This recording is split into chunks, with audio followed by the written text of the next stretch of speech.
সংসার, সমাজ, বন্ধুমহল কিংবা কর্মক্ষেত্র কোথাও কি আপনাকে গুরুত্ব দেওয়া হচ্ছে না? অন্যদের সঙ্গে কথা বলার সময় আপনি কি হীনমন্যতায় ভুগছেন? কিংবা অন্যদের সঙ্গে কথা বলার সময় আপনাকে গুরুত্ব না দেওয়ার জন্য আপনি কি মানসিক যন্ত্রণা ভোগ করেন? অথবা আপনি কি চান যে অন্যদের সঙ্গে কথা বলার সময় আপনাকে গুরুত্ব দেওয়া হোক? তাহলে আজকের এই ভিডিওটি আপনার জন্য সবথেকে উপযুক্ত। আজকের ভিডিওতে আমি আপনাদের সঙ্গে শেয়ার করব কথা বলার সময় অন্যের হৃদয় জয় করে নেওয়ার 6টি কৌশল। একটু ধৈর্য ধরে আলোচনাটি শুনে নেওয়ার পরে এই 6টি কৌশল যদি আপনি আয়ত্ত করতে পারেন তাহলে এর সুফল আপনি ভোগ করবেন সারাটা জীবন। এরপর থেকে সংসার কিংবা সমাজ, বন্ধুমহল কিংবা কর্মক্ষেত্র প্রত্যেকটি জায়গাতে কথা বলার সময় আপনি আলাদা গুরুত্ব পাবেন। চলুন দেখে নেওয়া যাক কোন 6টি কৌশলের দ্বারা অন্যের হৃদয় সহজেই জয় করা যায় এবং অন্যের হৃদয়ে গুরুত্বপূর্ণ স্থান লাভ করা যায় এবং সহজেই অন্যের প্রিয় পাত্র হয়ে ওঠা যায়। 1 নম্বর কৌশল, অন্যের ব্যাপারে সত্যিকারের আগ্রহ প্রকাশ করুন। অর্থাৎ অন্যদের সাথে কথা বলার সময় তার সমস্ত বিষয়গুলিতে আপনার আগ্রহ প্রকাশ করুন। সেই বিষয়টি করার জন্য বেশ কয়েকটি কাজ আপনাকে করতে হবে। নাম্বার 1, মনোযোগ সহকারে শোনা। যখন কেউ কথা বলছে তখন মন দিয়ে শুনুন। তাদের কথা মাঝপথে থামিয়ে না দিয়ে পুরোটা শুনুন। এতে তারা বুঝে যাবেন যে আপনি তাদের কথা গুরুত্ব দিচ্ছেন। নাম্বার 2, প্রশ্ন করা। তাদের জীবনের বিভিন্ন দিক সম্পর্কে প্রশ্ন করুন। যেমন তাদের শখ, তাদের কাজ কিংবা তাদের পরিবার ইত্যাদি সম্পর্কে জানতে চান। এটির মধ্য দিয়ে প্রমাণিত হবে যে আপনি তাদের সম্পর্কে আরও জানতে আগ্রহী। নাম্বার 3, সক্রিয় প্রতিক্রিয়া। তাদের কথার প্রতি প্রতিক্রিয়া জানান। যেমন, ও সত্যি, তারপর কি হলো, বা এটা শুনে খুব ভালো লাগলো। এরকম প্রতিক্রিয়া তাদেরকে বুঝতে সাহায্য করে যে আপনি তাদের কথা মনোযোগ দিয়ে শুনছেন। নাম্বার 4, শরীরের ভাষা। আপনার শরীরের ভাষা দিয়ে তার প্রতি আগ্রহ প্রকাশ করুন। যেমন চোখের দিকে তাকানো, মাথা নাড়া, হাসি ইত্যাদি। নাম্বার 5, সহানুভূতি প্রকাশ। তাদের অনুভূতি বুঝতে চেষ্টা করুন এবং সহানুভূতি প্রকাশ করুন। যেমন, আমি বুঝতে পারছি এটা আপনার জন্য কতটা কঠিন ছিল, কিংবা আমি বুঝতে পারছি আপনি কতটা পরিশ্রম করেছেন ইত্যাদি। নাম্বার 6, সময় দেওয়া। তাদের সাথে সময় কাটান এবং তাদের সাথে বিভিন্ন কার্যকলাপে অংশ নিন। এর মধ্য দিয়ে প্রমাণিত হবে যে আপনি তাদের সাথে সময় কাটাতে আগ্রহী। নাম্বার 7, স্মরণ রাখা। তাদের জীবনের ছোটোখাটো বিষয়গুলি মনে রাখুন এবং পরবর্তীতে সেগুলি নিয়ে কথা বলুন। যেমন, তোমার পোষা কুকুরটার কি খবর, বা তোমার সেই প্রজেক্টটা কেমন চলছে। এরকমভাবে তাদের জীবনের সাথে জড়িত ছোট ছোট বিষয়গুলিকে আপনি স্মরণে রাখুন এবং কথা বলার সময় সেগুলির উল্লেখ করে আপনি তাদেরকে বুঝিয়ে দিন যে তাদের জীবনের ছোটোখাটো বিষয়গুলি আপনি স্মরণে রেখেছেন। 2 নম্বর কৌশল, হাসি মুখে কথা বলুন। অন্যের সাথে হাসি মুখে কথা বলার অনেক ইতিবাচক ফল রয়েছে। যেমন, নাম্বার 1, সম্পর্কের উন্নতি। হাসি মুখে কথা বললে অন্যদের সাথে সম্পর্ক আরও মজবুত হয়। এটি বন্ধুত্বপূর্ণ এবং আস্থাশীল সম্পর্ক গড়ে তুলতে সাহায্য করে। নাম্বার 2, আত্মবিশ্বাস বৃদ্ধি। হাসি মুখে কথা বললে আত্মবিশ্বাস বৃদ্ধি পাবে এবং অন্যদের কাছেও আপনি আত্মবিশ্বাসী হিসাবে প্রতীয়মান হবেন, যার মধ্য দিয়ে আপনার গুরুত্ব কিন্তু বেড়ে যাবে। নাম্বার 3, মানসিক চাপ কমানো।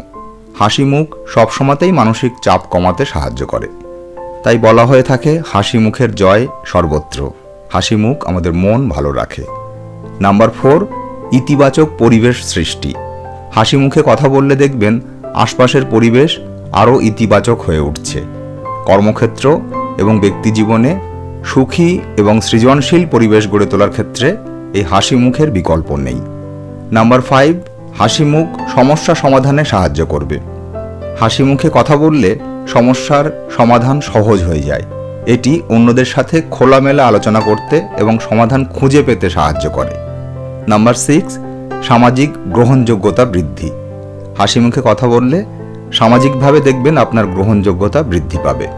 এই হাসি মুখে কথা বলার মধ্য দিয়ে অন্যদের সাথে সহজে মেশার ক্ষমতা আপনার মধ্যে বেড়ে যাবে। ফলে সামাজিক যোগাযোগের পরিধি বৃদ্ধি পাবে। 3 নম্বর কৌশল, কথা বলার সময় তার নামের গুরুত্ব ব্যাখ্যা করুন। কোনো মানুষের নাম সেই মানুষটির কাছে সবথেকে গুরুত্বপূর্ণ এবং মধুর একটি বিষয়। আপনি কথা বলার সময় তাই সেই মানুষটির নামের গুরুত্ব নিয়ে কিছু কথা বলুন। যেমন, নাম্বার 1, নামের অর্থ। নামের অর্থ এবং তার পেছনের গল্প তুলে ধরুন। যেমন তাকে বলো, তোমার নামের অর্থ জানো? এটি খুব সুন্দর এবং অর্থবহ। নাম্বার 2, ব্যক্তিত্বের প্রতিফলন। নাম কিভাবে ব্যক্তিত্বের সাথে মিলে যায় তা উল্লেখ করুন। যেমন তোমার নাম তোমার ব্যক্তিত্বের সাথে খুব মানানসই, এইভাবে কথা বলুন। নাম্বার 3, সাংস্কৃতিক ও ঐতিহাসিক প্রেক্ষাপট। নামের সাংস্কৃতিক এবং ঐতিহাসিক গুরুত্ব তুলে ধরুন। যেমন তোমার নামটি আমাদের সংস্কৃতির একটি গুরুত্বপূর্ণ অংশ ইত্যাদি। নাম্বার 4, ব্যক্তিগত অভিজ্ঞতা। নামের সাথে সম্পর্কিত কোনো ব্যক্তিগত অভিজ্ঞতা বা স্মৃতির কথা তার সঙ্গে শেয়ার করুন। যেমন তোমার নামটি শুনলেই আমার ছেলেবেলায় একটি প্রিয় বন্ধুর কথা মনে পড়ে। এইভাবে তার নামের সঙ্গে জড়িত আপনার কোনো ব্যক্তিগত অভিজ্ঞতা বা স্মৃতি তার সঙ্গে শেয়ার করুন। 4 নম্বর কৌশল, ভালো শ্রোতা হয়ে উঠুন। কথা বলার সময় আপনি অন্যের কথা খুব ভালোভাবে শোনার অভ্যাস করুন। এই ভালো শ্রোতা হয়ে ওঠার জন্যে বেশ কয়েকটি দিক আপনাকে মনে রাখতে হবে। যেমন নাম্বার 1, মনোযোগ দিন। কথা বলার সময় আপনার মনোযোগ সম্পূর্ণভাবে বক্তার দিকে রাখুন। মোবাইল ফোন বা অন্যান্য বিভ্রান্তি থেকে নিজেকে দূরে রাখুন। নাম্বার 2, সক্রিয় শ্রবণ। মাঝে মাঝে মাথা নাড়ানো, হ্যাঁ, ঠিক তো ইত্যাদি শব্দ ব্যবহার করে বক্তাকে বুঝিয়ে দিন যে আপনি মনোযোগ দিচ্ছেন। নাম্বার 3, প্রশ্ন করুন। বক্তার কথা বুঝতে না পারলে প্রশ্ন করুন। এটি দেখায় যে আপনি সত্যিই আগ্রহী এবং বোঝার চেষ্টা করছেন। নাম্বার 5, বক্তার কথা পুনরাবৃত্তি করুন। বক্তা কিছু বলার পরেই সংক্ষিপ্ত আকারে সেটি পুনরাবৃত্তি করুন। এটি দেখায় যে আপনি তার কথা শুনছেন এবং বুঝেছেন। নাম্বার 6, বিচার করবেন না। বক্তার কথা শুনে তাড়াতাড়ি বিচার করতে যাবেন না বা সমালোচনা করবেন না। তাদের কথা সম্পূর্ণ শুনুন এবং তারপর আপনার মতামত দিন। 5 নম্বর কৌশল, অন্যের আগ্রহ বুঝে কথা বলুন। কথা বলার সময় অন্যের আগ্রহটা জেনে নিয়ে সেই অনুযায়ী কথা বলুন। এই কাজটি করার জন্য আপনাকে বেশ কয়েকটি বিষয়ে সতর্ক থাকতে হবে। যেমন নাম্বার 1, শুনুন এবং পর্যবেক্ষণ করুন।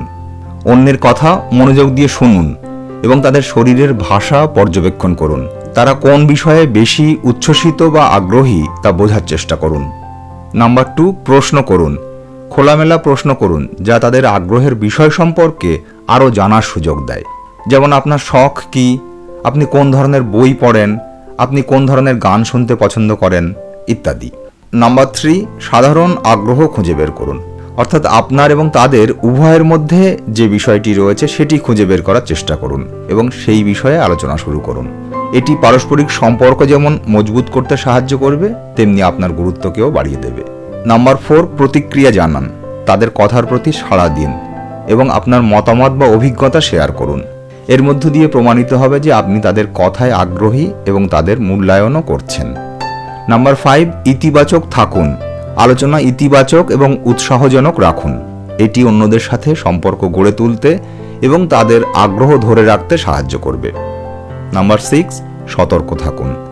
যদি দেখেন কেউ কোনো বিষয়ে কথা বলতে বলতে অস্বস্তি বোধ করছেন, তাহলে সেই বিষয়টি এড়িয়ে চলুন এবং অন্য বিষয়ে আলোচনা শুরু করুন। 6 নম্বর কৌশল, অন্যকে হৃদয় থেকে গুরুত্বপূর্ণ বোধ করাবেন। অন্যকে আন্তরিকভাবে গুরুত্বপূর্ণ বোধ করানোর জন্য বেশ কিছু সহজ কিন্তু কার্যকর উপায় রয়েছে। যেমন নাম্বার 1, মনোযোগ সহকারে শোনা। যখন কেউ কথা বলছে তাদের কথা মনোযোগ দিয়ে শুনুন। তাদের কথার মাঝে বাধা না দিয়ে পুরোপুরি শুনুন এবং তাদের অনুভূতিগুলিকে স্বীকার করুন। নাম্বার 2, প্রশংসা করা। সৎ এবং নির্ভেজাল প্রশংসা করুন। তাদের কাজ, তাদের গুণাবলী বা তাদের প্রচেষ্টার প্রশংসা করুন। ছোট ছোট বিষয়কে বেছে নিয়ে সেগুলির প্রশংসা করুন। নাম্বার 3, নাম ধরে ডাকা। এই নাম ধরে ডাকা একটি ছোট্ট কিন্তু শক্তিশালী উপায়। এটি ব্যক্তিগত স্পর্শ যোগ করে এবং মানুষকে বিশেষ বোধ করায়। নাম্বার 4, সহানুভূতি প্রকাশ করা। কথা বলার সময় তাদের সমস্যাগুলি গুরুত্ব দিয়ে শুনুন এবং সহানুভূতি প্রকাশ করুন। তাদের অনুভূতিগুলোকে স্বীকার করুন এবং সমাধানের চেষ্টা করুন। নাম্বার 5, সময় দেওয়া। কথা বলার সময় আপনার সময় এবং মনোযোগ দেওয়া সবচেয়ে মূল্যবান উপহার। তাদের সাথে সময় কাটান এবং তাদের কথা শুনুন। নাম্বার 6, উৎসাহিত করা। তাদের স্বপ্ন এবং লক্ষ্যগুলোকে সমর্থন করুন এবং তাদের প্রচেষ্টাকে উৎসাহিত করুন। তাদের পাশে থাকুন। নাম্বার 7, ছোট ছোট উপহার। মাঝে মাঝে ছোট ছোট উপহার দিয়ে তাদেরকে বিশেষ বোধ করান। এই হলো অন্যের হৃদয়কে নিমেষে জয় করে নিয়ে অন্যের কাছে প্রিয় পাত্র হয়ে ওঠার 6টি সহজ কৌশল। এই কৌশলগুলি বহু চর্চিত এবং অতি সাধারণ মনে হলেও আপনি বাস্তব জীবনে যদি এইগুলি প্রয়োগ করতে পারেন, আপনার চারিত্রিক বৈশিষ্ট্যের সঙ্গে যদি এই 6টি বিষয়কে মিশিয়ে দিতে পারেন, তাহলে অতি সাধারণ এই 6টি কৌশল অনন্তকাল প্রতিটি মানুষের মাঝে আপনার গুরুত্বকে উজ্জ্বল করে রাখবে।